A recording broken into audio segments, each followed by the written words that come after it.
Without further ado, it is a big day, so we got him just for a couple minutes because there's an opener, obviously, for the Phillies. We bring in our friend Marc Farzetta. He joins us now here on the program. How you doing, Farzy? I'm doing fantastic. How you doing, brother? Happy opening day to you. Opening day to me when I was a kid was one of the greatest times in my entire life. I grew up a baseball fan. I never grew up a football fan.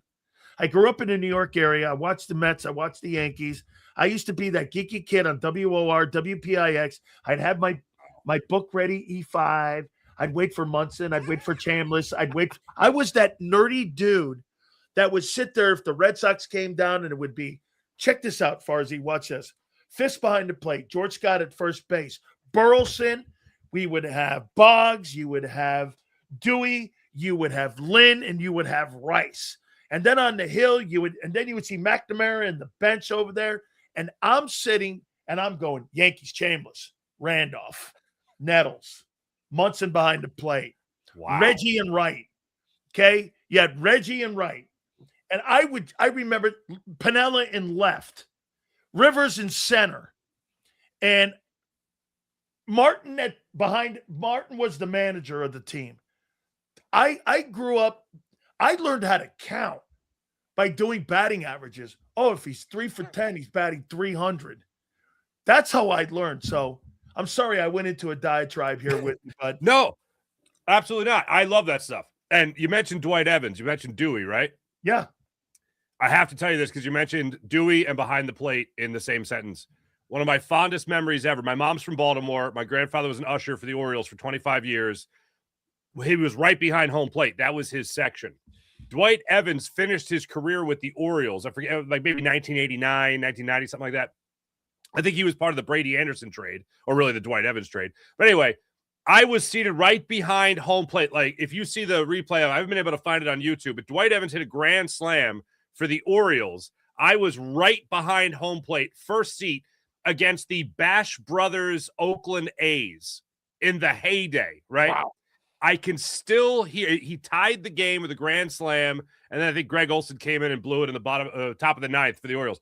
But I could still hear Dwight Evans grunt as he hit that grand slam. I'll never forget it as long as I live.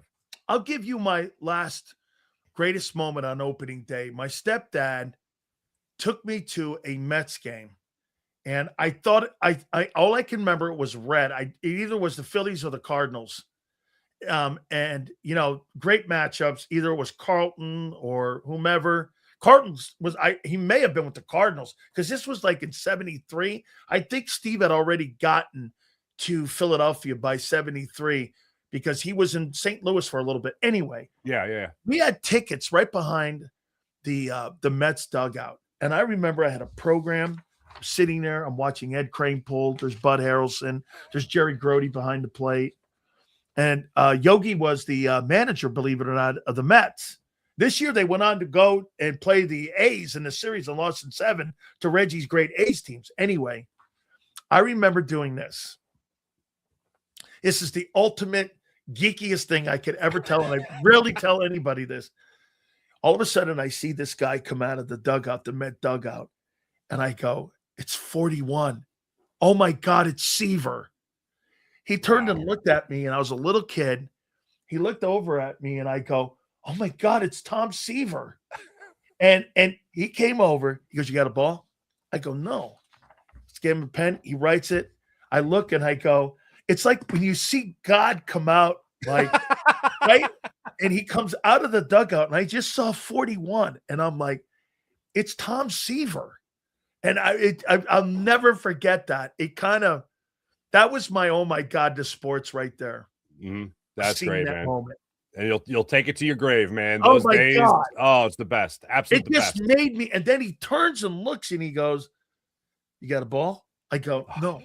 I go, I got a program. Wrote it down there to Dan, Tom Seaver. Dude. That's awesome. That's awesome. And dude, right on my desk, I told you, I've showed you this numerous times. My favorite ball player is Dick Allen. I keep this baby right here. I met him in Clearwater.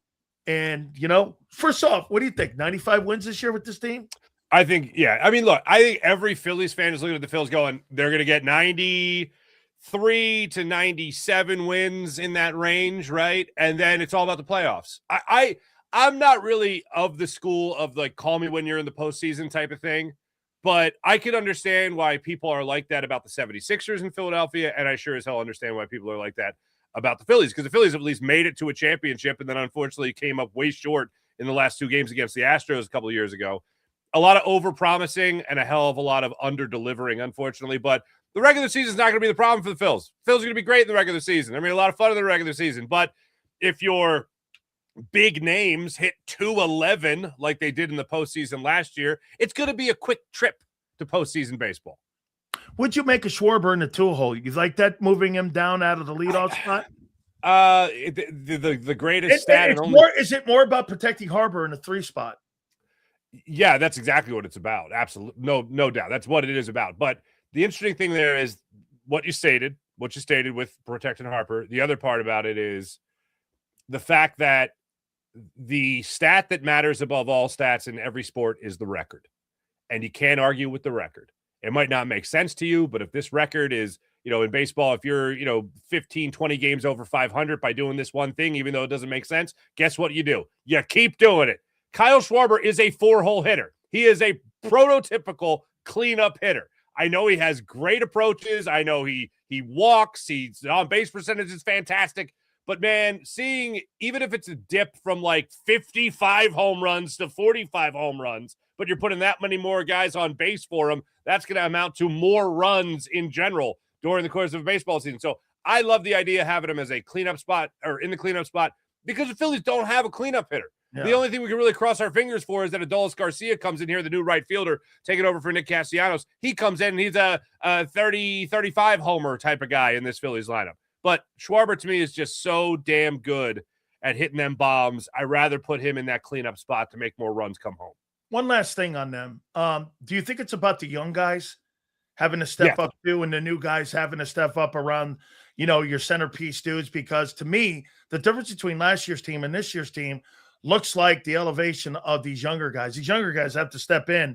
I mean, you could make the argument a year ago that the only team that could have truly threatened, I know it went 7, and I know it got 1 foot away from the Blue Jays winning the World Series, but the Phillies could have knocked that Dodger team out of the postseason if they had gotten to the NLCS. I mean, if they'd gotten there, and Wheeler was a key to that whole thing as well, but it's got to be the young guys stepping in, no? No, absolutely. To me, look, Bryce Harper, I think, is actually going to have a great year. I think Bryce Harper is going to have an MVP caliber type season. By the way, Bob Nightingale, that's his dark horse to win the MVP. Oh, really? Okay. Yeah. Oh, I love Bob Nightingale. I didn't see him say that, but that's great.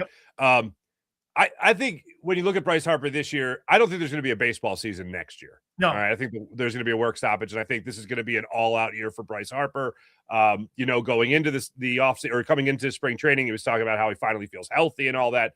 So that's good. That's the most important thing. But if he could be that top 3 type player in the National League, that's going to go a long way for the Phillies. But I think the biggest difference maker for this Phillies team, it's going to be Justin Crawford in center field to at least see that he could at least belong at the major league level. Then you look at Adolis Garcia in right. You look at a full year of Joan Duran, who got acquired at the trade deadline last year as a Phillies closer. Those are the guys that I think are going to push you over the top from last year to this year. Then the other guy, you've been talking about dark horses. We've all talked about how Bryson Stott looks like he could be a 300 hitter. This has got to be the year where he's a 300 hitter. Last 2 months of the season, he excelled far beyond that. They have him batting a little higher in the order this year. He's more so taking over that Nick Castellanos spot a little higher in the order, middle of the order. But if he could be that guy, get on base, steal bases, and continue to provide a Gold Glove caliber second base defensively, then I think the Phillies are going to be set. I agree, man. I think the 3-horse race for the MVP of Ohtani, Juan Soto, and Harper, I think this year will probably be your 3-horse race. All right, let's do some football here. Sure. How exhausting is the A.J. Brown story to you now?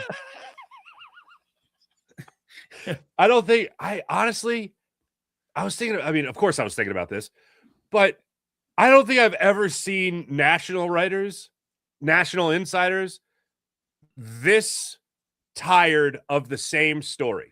Like there's been bigger stories. I'm not questioning that. It's just every single time they do a hit on anything, the AJ Brown topic comes up and they're like, next day or two. And then a week goes by and you're like, I don't think it's happening. And then the next, this is happening. He's going to the Patriots. It's a signed deal. It's all but signed. And then, a couple of days later, he's staying put. Him and Jalen have sleepovers together. They just signed Elijah Moore, his best friend. He's going to come to the video game parties. Like, I don't think I just, it's gotten to the point. It's gotten to the point, Sills, where I watch this and I laugh. I just go, these poor bastards. Like, at least I can, being that it's right in the home, you can kind of laugh at it. I'm of the school that he still stays here. I think Howie Roseman has actually played this whole thing perfectly for a number of reasons. You see what other guys like DJ Moore have went for, a second-round pick. You see what Jalen Waddle went for, a first-round pick, as well as they won a third and a fourth. This is incredible what you're seeing wide receivers go for. So if you have A.J. Brown in your back pocket and you don't have to do anything, why not sit on it at the very least until post June 1st, where you're going to be, not giving up or not taking that massive cap hit, literally getting cut in half.